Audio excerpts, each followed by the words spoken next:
नाज़रीन, पाकिस्तान ने पहली मर्तबा चीन की ऑन शोर कैपिटल मार्केट में पांडा बॉन्ड जारी करके न सिर्फ एक बड़ी मालियाती कामयाबी हासिल की है, बल्कि आलमी सरमायाकारों को ये पैगाम भी दिया है कि मुल्क आहिस्ता आहिस्ता मुआशी बहरानों से निकलकर मालियाती इस्तेहकाम और आलमी एतमाद की समत बढ़ रहा है।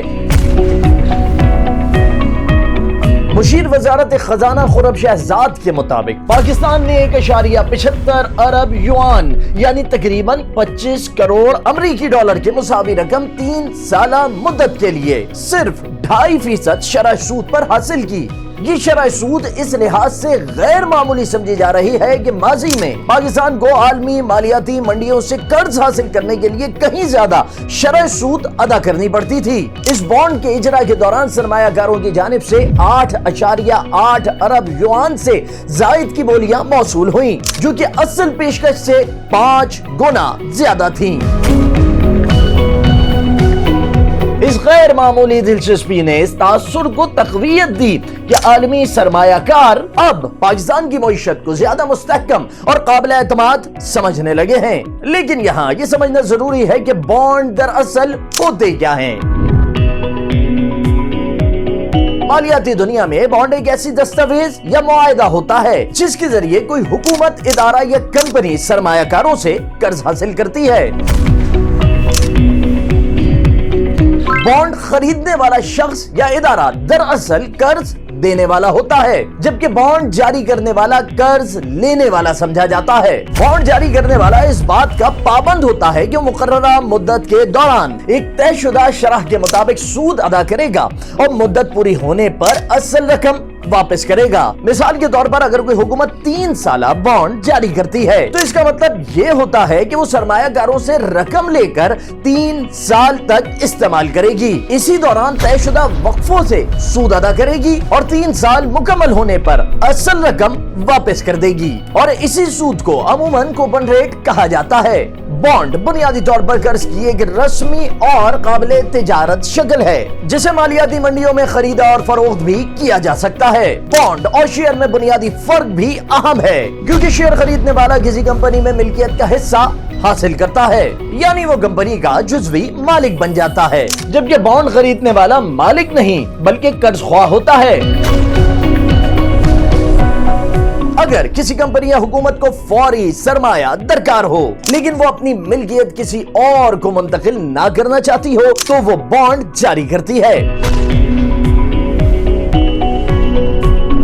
हुकूमतें अमूमन तरक्याती मंसूबों, बजट खसारे या फिर पुराने कर्जों की अदायगी के लिए बॉन्ड जारी करती हैं, जबकि इसी तरह कंपनियां नए मंसूबों, फैक्ट्रियों या कारोबारी तौसी के लिए बॉन्ड्स का इस्तेमाल करती हैं। पांडा बॉन्ड दरअसल वो बॉन्ड हैं जो चीन की मुकामी मालियाती मंडी में चीनी करेंसी युआन में जारी किए जाते हैं, लेकिन इन्हें गैर मुल्की हुकूमतें या इदारे जारी करते हैं। क्योंकि ये बॉन्ड चीन की अंदरूनी मंडी में जारी होते हैं, इसलिए इन्हें पांडा बॉन्ड कहा जाता है। दुनिया के कई ममालिक और बैनुल अक़वामी मालियाती इदारे इस मार्केट से सरमाया हासिल कर चुके हैं, लेकिन पाकिस्तान के लिए ये पहला मौका है कि उसने चीन की मुकामी मालियाती मंडी में बाकायदा एंट्री की है और यही वजह है कि हुकूमत इसे तारीखी संगे मील करार दे रही है। इस पेशरफ्त की एक बड़ी अहमियत ये भी है कि पाकिस्तान अब सिर्फ मगरबी मालियाती इदारों या डॉलर पर मबनी कर्जों तक महदूद नहीं रहना चाहता, बल्कि अपनी मालियाती हिकमत अमली में तनव्वुर पैदा कर रहा है।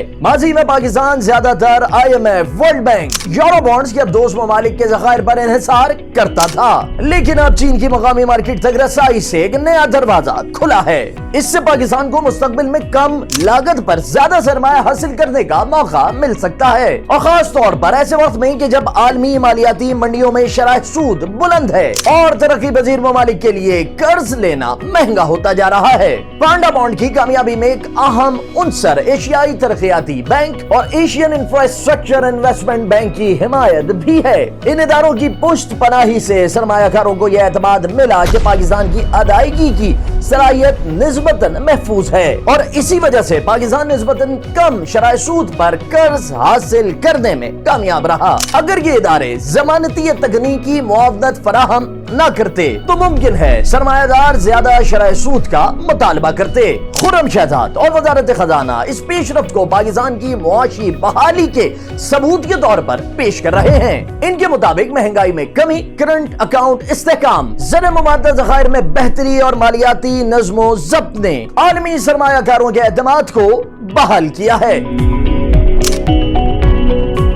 حکومت کا موقف ہے کہ پاکستان اب ہنگامی قرضوں کے چکر سے نکل کر طویل المدتی مالیاتی منصوبہ بندی کی طرف بڑھ رہا ہے اور یہی وجہ ہے کہ وہ اسے بحران کے انتظام سے مارکیٹ کے اعتماد کی طرف منتقلی قرار دے رہے ہیں۔ تاہم اس کامیابی کے باوجود بعض معاشی ماہرین محتاط رویہ اختیار کرنے کا مشورہ دیتے ہیں۔ ان کے مطابق بانڈ بہرحال قرض ہی ہوتا ہے جسے سود کے ساتھ واپس کرنا پڑتا ہے۔ اگر حاصل کی گئی رقم پیداواری شعبوں، برآمدات اور بنیادی ڈھانچے یا ایسی سرمایہ کاری پر خرچ نہ کی جائے جو مستقبل میں آمدنی پیدا کرے تو پھر قرضوں کا بوجھ مزید بڑھ سکتا ہے۔ پاکستان پہلے ہی بھاری بیرونی قرضوں کے دباؤ میں ہے، اس لیے صرف قرض حاصل کرنا کامیابی نہیں بلکہ اس قرض کا مؤثر استعمال اصل امتحان ہے۔ اس کے باوجود یہ حقیقت اپنی جگہ اہم ہے کہ پاکستان کو اتنی بڑی اور گہری چین کی مالیاتی مارکیٹ میں رسائی حاصل ہونا ایک سفارتی اور مالیاتی کامیابی ہے۔ یہ اقدام نہ صرف پاک چین اقتصادی تعلقات کو مزید مضبوط بناتا ہے بلکہ اس بات کی علامت بھی ہے کہ پاکستان عالمی مالیاتی نظام میں اپنے لیے نئے راستے تلاش کر رہا ہے۔ اگر مستقبل میں بھی اس نوعیت کی کم لاگت فائنینسنگ حاصل ہوتی رہی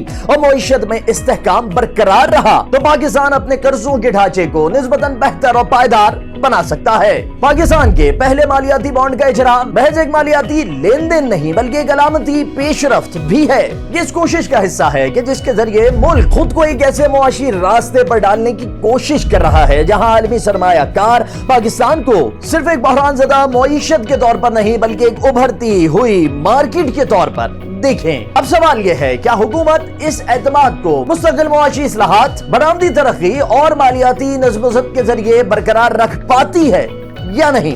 اب تک کے لیے اتنا ہی۔ مزید دلچسپ ویڈیوز کے لیے جڑے رہیے ڈیلی پاکستان کے ساتھ۔